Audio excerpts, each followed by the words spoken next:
Hi friends, welcome back to my YouTube channel smiley Shweta. ఛానల్లో ఇవాల్టి special వచ్చేసి paneer Buzi. Vegetarians చాలా ఇష్టంగా చేసుకొని తినే పన్నీర్ బూజీ ఎలా చేసుకోవాలో ఈరోజు వీడియోలో చూపించేస్తాను. అంతకన్నా ముందు ఈ బూజీ అనేది ఎంత టేస్ట్గా ఉంటుంది, దేనికి అనేది సూట్ అవుతుంది పర్ఫెక్ట్గా అనేది చెప్తానండి. ఇది రోటీస్కి కానీ, జొన్న రొట్టెకి కానీ, నాన్స్కి కానీ చాలా రుచిగా ఉంటుంది. ఒకసారి అవితో ఇది ట్రై చేసి చూడండి, చాలా బాగుంటుంది. ఈ బూజీ అనేది వెజిటేరియన్సే కాదు, నాన్ వెజిటేరియన్స్ ఒక్కసారి టేస్ట్ చేస్తే అస్సలు మర్చిపోడు, అంత బాగుంటుంది దీని రుచి. ముందుగా నేను పన్నీర్ని తీసుకొని స్మాష్ చేసుకొని పెట్టుకున్నాను, మీరు వీడియోలో చూసినట్టు. అలాగే ఒక మూకుడు పెట్టుకొని అందులోకి 2 స్పూన్స్ శనగపిండి, అలాగే 2 స్పూన్స్ కస్తూరి మేతి వేసుకొని కొంతసేపు రోస్ట్ చేసుకుంటున్నానండి, వీడియోలో చూపిస్తున్నట్టుగా. పన్నీర్ అనేది నేను ఇక్కడ యూస్ చేశాను స్వీట్ షాప్లో పన్నీర్ అండి, అదైతే చాలా టేస్ట్గా ఉంటుంది. బయట ప్యాకెట్స్లో కన్నా స్వీట్ షాప్లో ఉన్న పన్నీర్ని తీసుకొని ఈ బూజీ ట్రై చేసి చూడండి, చాలా బాగుంటుంది. ఇప్పుడు ఇందులోకి నేను 1 టేబుల్ స్పూన్ కారం వేసాను. అలాగే ఇందులోకి 1 టేబుల్ స్పూన్ జీలకర్ర పొడి, రుచికి సరిపోయినంత సాల్ట్ వేసుకోవాలండి. అలాగే 1 టేబుల్ స్పూన్ ధనియాల పొడి, 1/2 టేబుల్ స్పూన్ మిరియాల పొడి అండ్ పసుపు, అలాగే కొంచెం గరం మసాలా అనేది చూసుకొని వేసుకోండి. నేనైతే 1 టేబుల్ స్పూన్ వేస్తున్నాను. ఇవన్నిటిని వేసుకొని కొంచెం రోస్ట్ చేసుకోవాలండి. ఇలా చేయడం వల్ల ఈ మసాలా దినుసులన్నీ మనం రోస్ట్ చేసుకోవడం వల్ల కొంచెంసేపు కర్రీ అనేది కొంచెం టేస్ట్గా ఉంటుంది. మసాలా దినుసు అనేది వేపుకున్నందుకు చాలా రుచి వస్తుంది. ఇది ఖచ్చితంగా స్కిప్ చేయకుండా చేసుకోవాలి ఈ బూజీకి. ఇప్పుడు నేను ఇందులోకి 2 టేబుల్ స్పూన్ అంట పెరుగు యాడ్ చేస్తున్నాను. పెరుగుని మసాలాలోకి వేసుకొని ఇలా కలిపేసేసుకొని ఇందులోకి మనం 1 గ్లాస్ వాటర్ అయితే 1/2 గ్లాస్ వాటర్ అయితే పోసుకుందామండి. పోసుకొని ఇవి కొంచెం గ్రేవీ టైప్ వచ్చేటట్టుగా చేసుకోవాలి.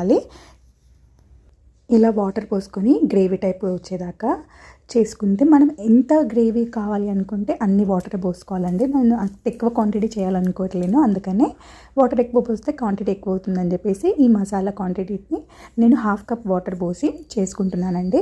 ఇలా కలిపేసుకొని ఉండలు అనేది రావద్దండి, ఎందుకంటే ఇది మనం శనగపిండి యూజ్ చేసాం కాబట్టి ఆల్మోస్ట్గా ఉండలు పట్టేస్తుంటుంది. సో అలా కాకుండా కలుపుకుంటూ చూసుకోండి. దాని తర్వాత ఒక 2 మినిట్స్ని దీన్ని కలుపుతూ కుక్ చేసేసుకోండి. తర్వాత మనం టర్న్ ఆఫ్ చేసుకుంటే చాలు స్టవ్. ఇది పక్కన పెట్టేసుకొని మనం ఇప్పుడు ఒక మూకుడు పెట్టుకున్నాము. ఇందులోకి సరిపోయినంత ఆయిల్ పోసుకోవాలి.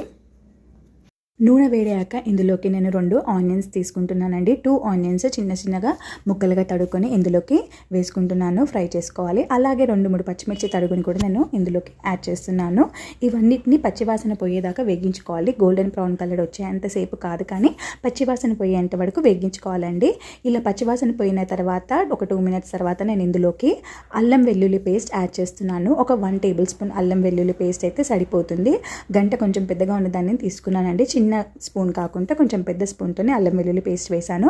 అలాగే ఒక పెద్ద సైజ్ టమాటాని చిన్న ముక్కలుగా కట్ చేసుకొని ఇందులోకి వేసి కలుపుకుంటున్నానండి. కొంచెం టమాటా అనేది ఉడికినట్టు అనిపించినాక ఇప్పుడు మనం ఇందులోకి ఏం యాడ్ చేసుకోవాలంటే పసుపు యాడ్ చేసుకోవాలండి.